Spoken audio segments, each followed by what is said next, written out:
What's your story, honey? Come tell it on Kitty Pink Radio, where Black media matters.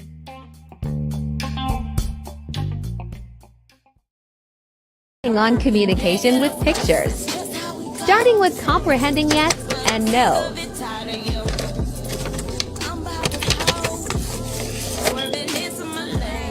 Okay, you want more? Yes. Yes or no? Yes or no?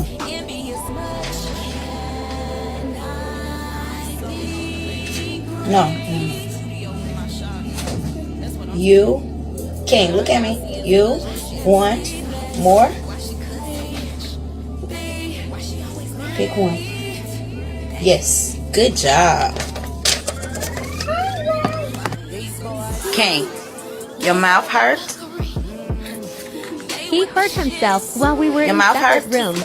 Normally, I have to guess why he's crying. Okay.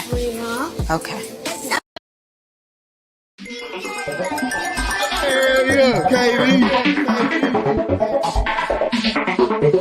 You can hear the crowd sing along. Everybody know my songs. Had the crowd learn to walk. Country girl, small town. 14 years dedicated. Look, I finally made it. Never thought I'd ever say it, but today I live my dream. Bodyguards protecting me. Crazy fans, loud screaming, flashing lights on every scene. Autographs, lots of pictures, signs that say we love you, kitty. Superstar, my new status, fantasizing. Please don't wake me. Let me finish with this dream.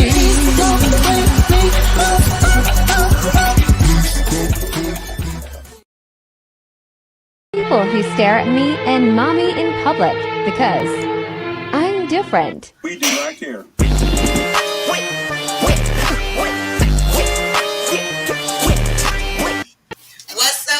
What's up? It is another Tuesday, another 6 p.m., and we are doing the continuation of This Is What Autism Looks Like.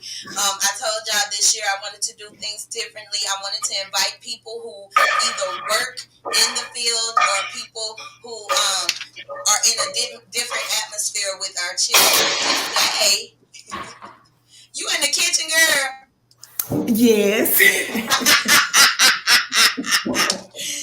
Today we have somebody who was special to King before anybody that I've introduced you to. This is Miss Kimberly Williams. She was King's teacher while we were in Texarkana, and she took good care of my baby. She loved my baby. I basically gave him to her, to be quite honest. He one of her babies.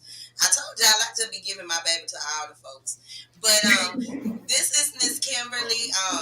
I wanted her to come in today and kind of tell us about her experience in the field and just give us some information about her. Miss Kim, how you doing today?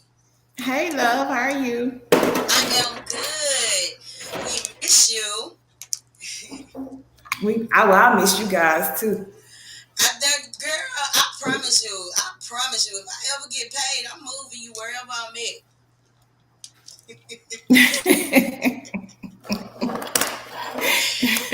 So I brought you on today because I want you to kind of give us some of your insight from your perspective. I'm trying to get everybody's perspective. I want to get it from your perspective. ASD awareness. Let's spread some. My first question is, what made you get into this field? Well, actually, how I got started was a friend was working at Opportunities, which is a school for special needs, and they needed an aide. So I applied for the job and I got it. Well, the young man that I was working with, I worked with him for 2 years, and then he was going into the public schools. And I called to check up on him to see how he was doing, and his mom said that they weren't letting him attend school because there was no one there to be his one-on-one that could handle him. So I applied for the job, and I told them why, and I put the young man's name down to let him know that I had worked with him. I got the job without an interview, and that's how I got in it. And I did it for 21 years.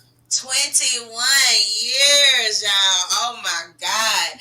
You know, I talk to my audience a lot of the times about me having to have a diehard patience with my son, and I've seen you with him, and I've seen you with other kids. They absolutely adore you. Where do you say? Would you say you get your patience from, honey? God, God. Have there been times where you've lost you kind of got frustrated and stuff?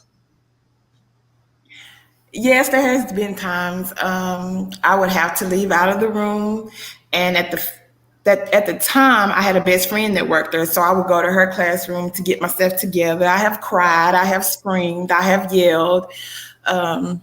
Yeah, it's stressful. It is, but just watching the kids learn, that trumps everything. Right. But you're a baby. Oh, you're a baby.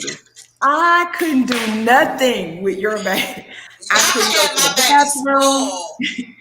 I couldn't go to the bathroom. I had to sneak off for lunch. Everywhere I went, King was right there. And it's so amazing because every school that they would put me at, it would always be a child that would attach to me like that. Mm. It was amazing. But King was my baby. He was my baby. King goes where he feels the most loved. And because I've had, of course, we've been to more than just the school where y'all was at, but we've been to several other schools where there's been teachers that he didn't really too much care for. Like they'd have outbursts from him and trouble with him. And I say that he just know who love him, and that's where he's gonna flock to, because everybody else will be having problems with him, but it's like 3 of y'all I can count on my hands. Like, I mean, he had a little temper tantrum, but my baby did good. Y'all got my baby spoiled, rotten. Well, I did spoil him. You did. You probably the reason why he's sitting up at the school now, thinking he's supposed to go in the office and get snacks and stuff whenever he gets ready. Probably, because I made sure he had them. But do you have any people in your family with special needs? No. Oh wow! I don't. So your experience completely come from your profession. Yes.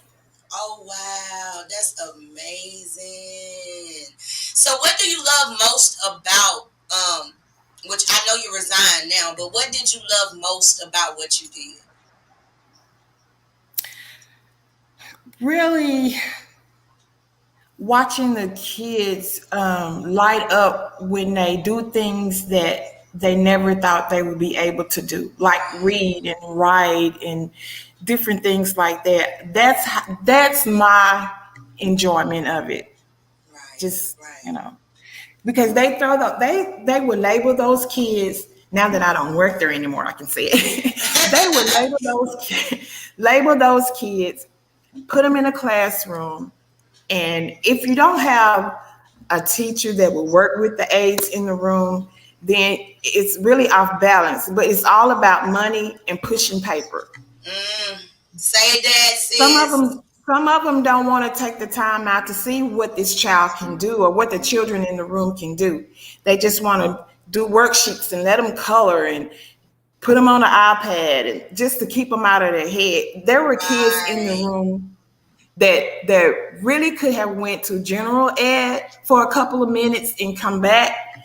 But if you didn't have anybody pushing them, then they fell to the wayside. And then by me just being an aide, and I didn't have a degree in that, so I guess they assumed I didn't know anything, and I had the degree or whatever. So I'm the teacher.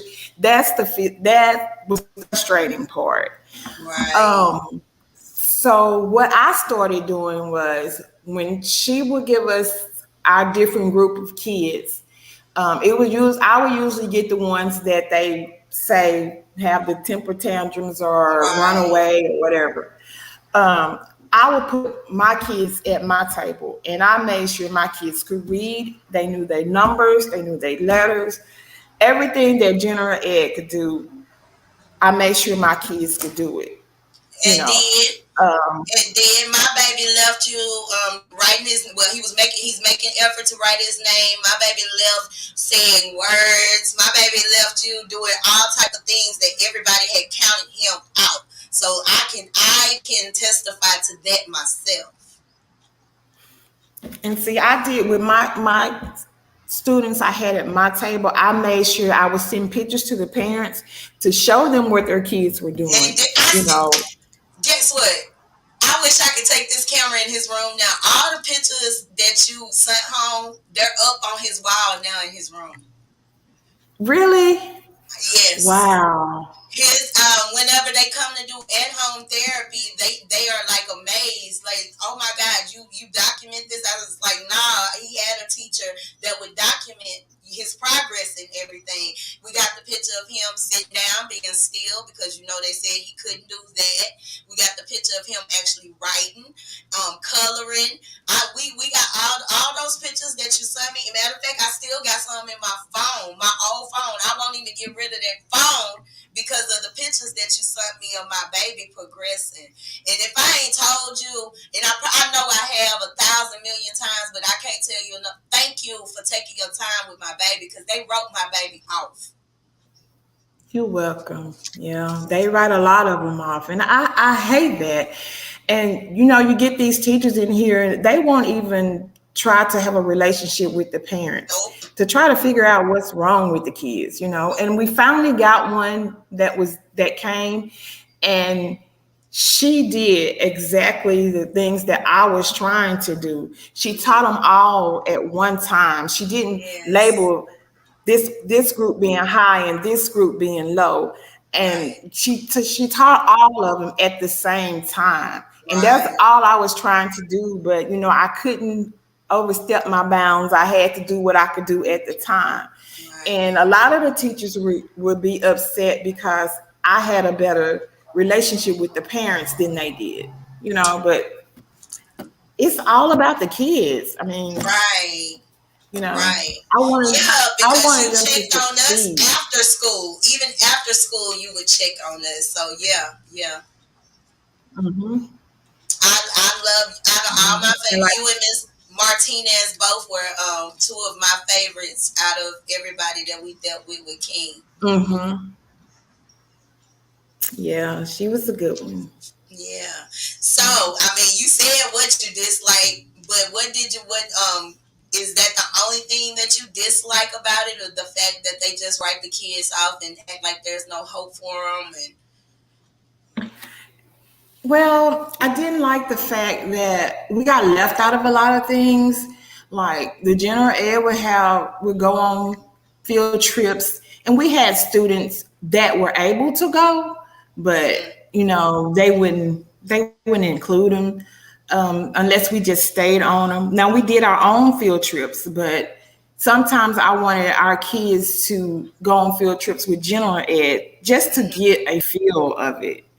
But there was just so much that I could do, Right. So now you're looking into becoming a therapist, right? Yes. Yes. What I would have stayed at the school, but once you cut out. We didn't hear you. You cut out. Right now I haven't worked. Can you hear me now? Yes. Hello? Yes. Can you hear me? Okay. I haven't started working. I can hear you. Right now, I'm just doing like my basics, and I haven't started working with any of the kids or anything because I'm just not doing my basics right now. But I think I'm gonna really like it because I still get to work with kids. Right. I resigned because after I caught COVID, I had anxiety so bad, and and depression. So it was either me staying there and never know when I'm gonna have a breakdown. And I thought about the kids; they were more important. I did, they already have their schedules and their own outbursts, and then if I come in with my issues, that just made things worse. And not just So that, you didn't want to come in and give them your attention, and then they looking like, "Where's Miss Kim at?" Too. yeah, so I for the sake of the kids, I resigned. Mhm. Yeah. I didn't want to. It was a hard decision. So, do you think you'd have anxiety going back into the field? I tried to, but I couldn't. I couldn't do it. Did you catch COVID from the school or? I really don't know if I caught it from the school. I caught it when it first came out. I was Wow. the only one in. I was the only one in my classroom that had it. No one else had it. It was just me. You know. Yeah. So and the other lady that worked in the room with us, the other aide that worked in the room with us when King was there, she passed from COVID. Oh So my God! So that I understand because me and King both had COVID yeah. last year in August, and it was very scary. I couldn't even sleep because all I could Uh-huh. think in my head was, what if I wake up and my baby laying beside me dead because he can't breathe? And so Yeah. like that. Oh my God! I understand the anxiety. I understand the depression. Um, a lot of people wonder about me. Why did I cut my locks? And I don't know. One day, I tell everybody this story. One day, I just woke up and I just did not want my locks anymore. Like they were just, I wanted to pull them out my head. So, like, I want people to understand. And not just that, I noticed within the last couple of weeks, I'm still suffering from some of the things that while I had COVID. I spent a whole month without barely eating. And now my appetite is all screwed up. Hmm. So yeah, I I can can definitely understand. relate. Yes, I can relate. So kind of tell us some of the things that some of the exercises that you use with some of the kids, especially like the nonverbal kids. Well, I never got a chance to work with the nonverbal kids. I With always King's had the kids that they nonverbal. labeled King. No, King talk. he just talked to who he wanted to talk to.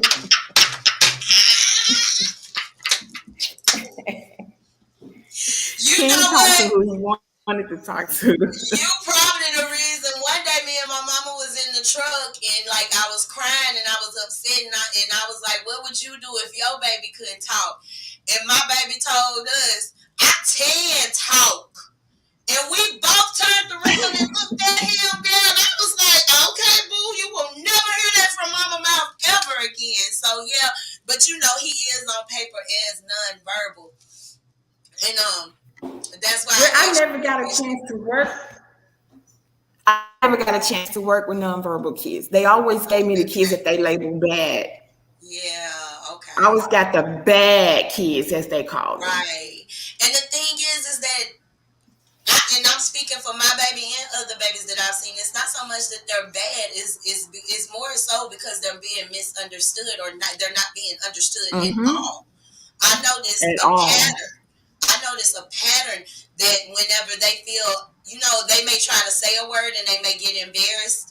You know what I'm saying? That's what I'm thinking in my mind. I be feeling like I think my baby embarrassed because he tried to say it and I didn't understand, and he done put forth this effort to say it, and like, dang, I still don't understand. And that's what a lot of people got to understand about these kids. They not bad. They're not misbehaving just because them babies are trying to Mm-hmm. communicate.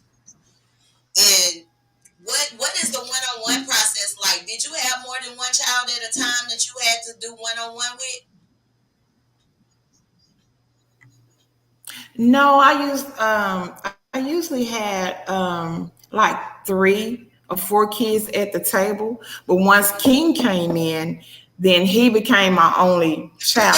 They would move the rest of them around and give me King because And they really didn't. He didn't really fool with any of them, mhm, so you know. yeah, he picky So I like had to that. make it work. Now the only thing about that, I had got King on a schedule where he knew to come in and hang his things up, come to the table, do his work.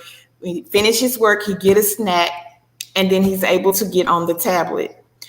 Once I had surgery and I was out for 3 weeks and I came back and I tried that routine with King threw a fit because they didn't keep him on schedule. So I didn't want to mess him up.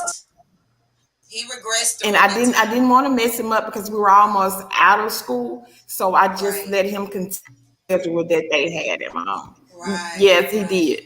And I was so upset because I had took the time out to make sure that he had work for every day of every week that I was out. Just keep the routine up. That's all I asked them to do, and they didn't. No, they rather just let him have his way than to keep him on a schedule. And then tried to send him to another school after y'all done messed him up. that was the damnedest part to me. Like, why aren't you trying to send him off now? But I think that's the issue that we're having now. King doesn't have the person that he does have. She has 3 to 4 kids, and King, kind of like you were explaining about your King, clings to her as well. And that's what I be trying to tell them in these IEP meetings. That's another thing that I have a big complaint about with the school system. We sit down at these IEP meetings, and I tell you what to work with my child, and you don't take my advice. King is used to that one-on-one attention, so of course he's going to do things to try to get your attention if he in a class full of other kids, and he's not the only one that you're giving your attention to. And not just that, he's the only child. He's the only kid here at the house. So, like, King is just spoiled, and I know that has absolutely nothing to do with the teachers, but, I've talked about this with everybody that I've had to visit so far this month. You really gotta love what you do. If you don't love this, you're not gonna succeed. You're not. So, I know that we got to cut this conversation short because you got to get ready to do some other things. My last question that I have for you is, out of all the things that you are aware about of autism, what do you want the world to know about autism?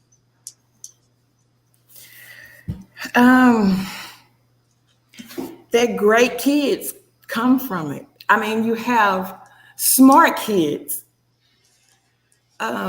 Just because they're labeled as that doesn't mean that they can't grow. They can't become someone great.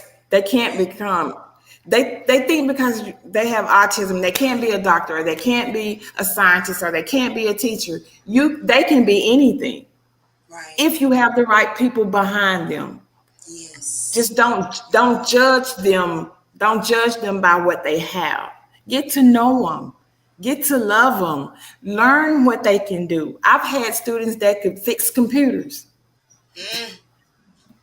And so here I am. I didn't even know how to do it. Is he? Yes, he tears them apart. This is our fourth tablet. He pulls them apart. He wants to know how they work. That's good. Everybody else say that that's not good for my pockets. Them things is $200 a pop, no less.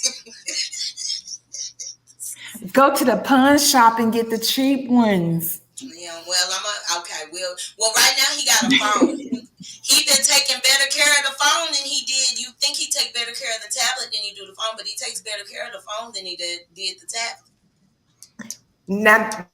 Now I got a question for you. Did you ever think you would see him come as far as he has? You just insist on trying to make me cry. You have me crying.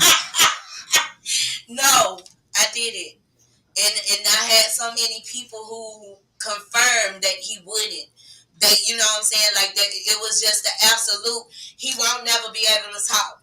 At one point in time, he won't never be able to walk. You'll be blessed if he learns, if he can learn. He probably won't never write. There were so many no's. And no, I didn't think he would. I did it. But what did I used to tell you? I used to tell you he's gonna be okay. You would leave in tears. You would leave in tears, and I'd be like, he's gonna be okay. You told me that the whole time through, and that's why I wanted people that mean something to us here, because I wanted the world to know. Like I know it looks like I'm strong. I know it looks like I'm this super mom and I'm this super woman, and I appreciate y'all for looking at me like that. But without people like Miss Kim, without people like Kayla, without people like Miss Wheaton, without all these people and all y'all down there in Stamps, Arkansas, and making Rainbow the first people who helped me argue and fight with them doctors for my baby to be evaluated at such an early age, because we all know that early detection helps these babies move further along. So, like, I can't thank you enough. Like, Yes.